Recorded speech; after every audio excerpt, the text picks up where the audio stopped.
Hey everybody, Dutchman Mods and Repairs back. We're working on a 2004 Mitsubishi Outlander. We're going to be replacing the outer tie rods, or outer tie rod ends. Some people like to throw in the end, but whatever. The reason we're doing that is took the car to get some new tires on it. Shop said outer tie rods need to be replaced. Now for me personally, that's a red flag, yellow flag maybe. So we ordered the parts off Amazon. They're Moog. Well, I think it was 40 bucks for a pair. We'll get the car jacked up, get the tires off. We'll take a look at those outer tie rods. We're going to replace them regardless because the car's got 162,000 miles on it. But for me, again, the yellow flag is, are they really bad, or was this just another attempt at the shop to get another couple $100 out? Because they wanted, I believe it was $240 to replace them. And this job should not take, to do both sides once I get it jacked up, shouldn't take more than an hour. But you know how car projects go. So let's get with it. All right, so the shop was at least correct with their assessment that these need to be replaced. If you look in here, you can see right where my fingernail is, it's separated, right? So it's open to the elements. It's all dry rotted out. So yeah, and that's the same on both sides. So this is the part we're going to be replacing. It's supposed to be relatively straightforward. Got a 19 millimeter nut here, 22 backing nut here. This is where they make their adjustments for alignment and whatnot. That guy right there. But overall, this is the part we're going to replace. So we'll do that on both sides. Let's get into it. All right, so correction on this vehicle. That outer tie rod nut up there on this vehicle is a 17.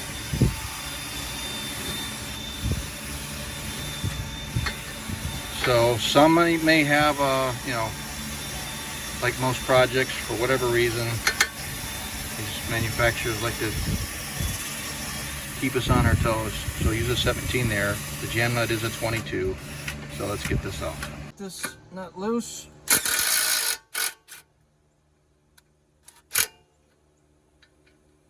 So I pre-loosened it a little bit already. I just want to get it on video. It actually wasn't too bad. And while we're right here, let's see if we can knock this bad boy down.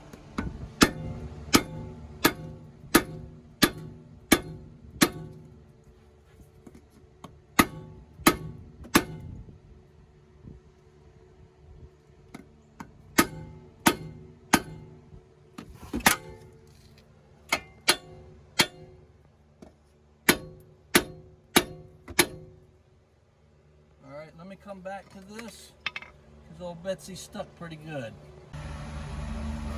All right, back with a little update. So here's something that we ran into on this guy here. This jam nut, although 22 in a perfect world where everything's fresh, would be okay. We had to go 13/16 just to have a nice snug fitting on there. And what I ended up doing was I could not get that nut loose without the risk of rounding out the nut. So we took the tie rod, the outer tie rod completely out. Okay, the new one's in here right now. I'll go through that here just kind of briefly. So we've got the new one in here, but I took the old one out. And just so you know, at least on the old one, when I got to a certain point, I actually knocked down the tie rod, the post turned.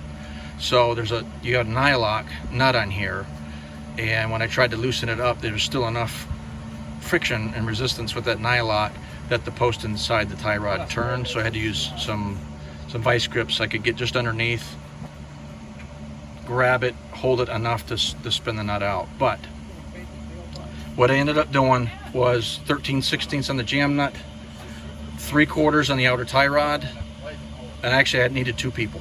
So we had this little rig contraption here up braced on the frame, get my finger out of the way to hold it in place on the jam nut with a 7/8, and then with the 13/16 make sure I got this right.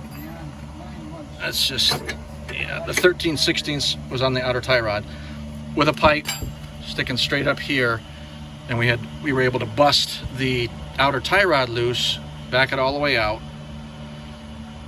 And actually the good thing is that means I didn't move anything. Car still's got to be aligned after this because it needed it to begin with, but at least from a position standpoint, that outer tie rod's going back in exactly where it was at. Okay, and it's really as simple as just, and I'll show you on the passenger side, it just turns on, turns off. Let me get that part, the mystery part that's disappeared already. Golly. I'll show you when you get on the passenger side. We'll go through on that and show you how it works, but it's really simple. It was just a pain with that jam nut. The jam nut did not come loose, so we had to kind of improvise. Okay, so keep that in mind. All right, we're over on the passenger side, and again, on the jam nut, I did not use a 22.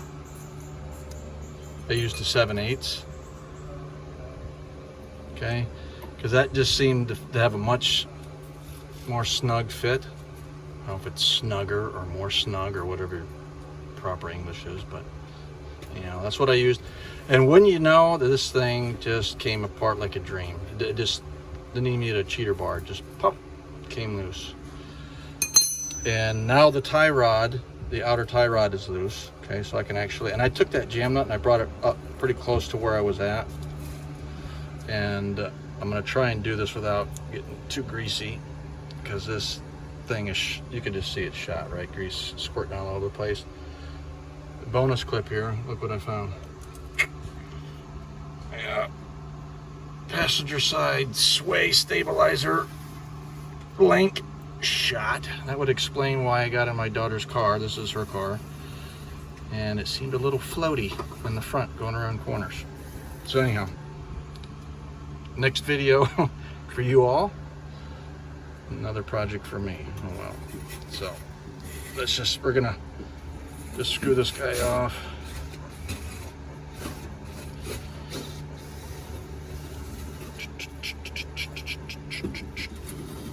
Usually, if you've done enough car projects, might even be any project, but it's got to be projects that involve nuts and bolts.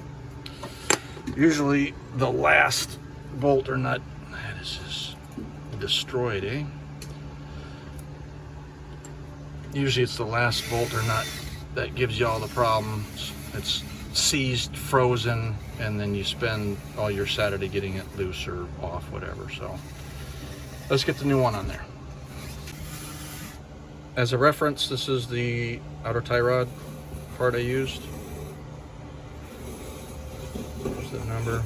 I actually got it on Amazon. It was a good price. I think I mentioned earlier, it was around 40 bucks for both of them. Here's the package. It came in. Some other information on there, made in Korea, go figure. Hopefully that's, I was gonna say South Korea, not North Korea, but you all know what I mean, right? So I hope you do. No offense out there, just interesting where parts are made nowadays, all over the place.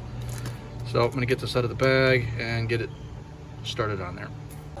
Let's do a side-by-side so you can just see there's a new, right? There's all pretty clear where the problem is, eh? And why I'm saying A all of a sudden, I don't know. All right, once you get this outer tie rod started, just bring it all the way back up there. And I where the jam nut was, when I broke it loose, it barely moved. And then so maybe, oh golly, millimeter or two, but I basically brought it right back to where it was. Okay.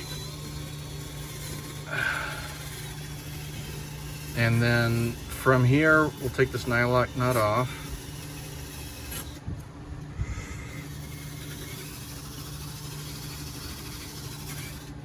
And this post here does have some, it's a little hard to get it started. Okay, but once you move it, all right, then it will move around. But that first move, forget it. And then it's just a matter of, this is why you want the car jacked up in the air, right?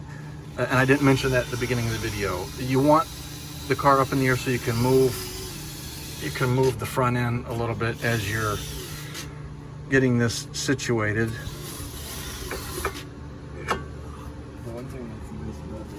And you get that jimmied up in there, you get the nut started, and then tighten it down. And I tighten it down to about the same threads that were exposed before. And I'm going to need both hands to do this, but you get the idea. Moving the axle around, positioning the thread part of the outer tie rod to get in here. And you want that straight as possible. Don't try and pull it in crooked. All right, so what I did is once I got it positioned, I just used the palm of my hand to push up on the bottom of the tie rod, to push it up and to get that bolt straight up in there where I could get the nylock nut started. And I'll just keep that pressure on there as I tighten it down. And again, just tightening to about the threads that were exposed before.